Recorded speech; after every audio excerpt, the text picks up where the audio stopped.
the South, we've got Auburn as the number 1 overall seed, Houston as the number 6 overall seed, Mark Pope's Wildcats at the number 11 overall seed, and then Rick Pitino's St. John's Red Storm at number 16 overall on the 4 line after the most recent loss to Kyle Neptune and the Villanova Wildcats. Rocco, we can start with you. I'll let you and Sweeney divvy this up how you please and go 2 apiece on the South region. But talk to me a little bit about what you see and what Fielding the 68 is projecting in this region with the top 16 overall seeds. No, this looks very reasonable for a consensus decision. I don't think there's any disputing Auburn being the best team, and of course that puts them in the South, so that kicks things off. With Houston, I had them 7 overall instead of 6, but we, as a group talked about this throughout the week. 6 or 7 was totally acceptable in my view. So definitely okay with them being 6. And I think the committee's done this with Houston before where their resume may not be as good as like a Texas A&M, but the fact that they're the 3rd best team in net, 2nd best average when you put all the performance metrics together. Would be loaded if it comes to fruition. Alabama as the number 2 overall seed, Purdue as the number 8 overall seed, Texas Tech as the number 10 overall seed, and the Kansas Jayhawks, who we were just talking about, as the number 14 overall seed. This time we'll start with you, Sweeney. This would be a juggernaut of a Midwest region if this came to fruition.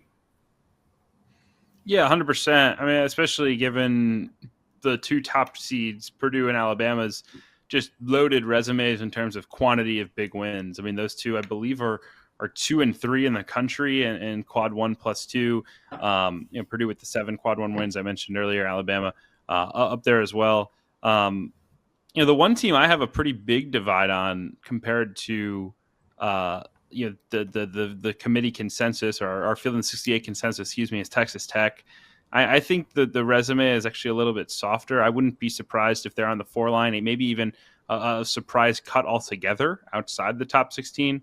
Obviously, the quality metrics are phenomenal, but 2 not great losses that have not aged great to UCF at home and then St. Joe's on a neutral. Obviously, those were earlier in the year; it's a different world, but I just wonder a little bit if those results come back to bite them a little bit. In the eyes of the committee, and they have very good wins, but I don't know that they necessarily have elite wins. Cooper Flagg and John Shire's Blue Devils at the number 3 overall seed. You got the Tennessee Volunteers, who had been steady on that 1 line for us here at Fielding the 68 prior to the last week or two. The Wisconsin Badgers at the number 12 overall seed, and then Arizona Wildcats at number 13. Overall, Rocco, we can start with you here. Talk to me a little bit about how you view the consensus of the East region. And obviously, Tennessee and Florida have been 2 teams that have been shuffled to an extent here in this week's installment. Yeah, so I mean, from Duke's perspective, they go from 2 to 3 after their loss at Clemson. That's about a week old now of news. But the good news for Duke is they're still going to Newark, their preferred site, and of course Raleigh for the first 2 games. So overall, Duke's path to the Final Four doesn't change. And then in Tennessee's case, like we talked about, they are the best of the 2 seeds quite clearly, I would say. But the good news there is they get to stay in the East. So they'll also be able to go to Newark as their regional site.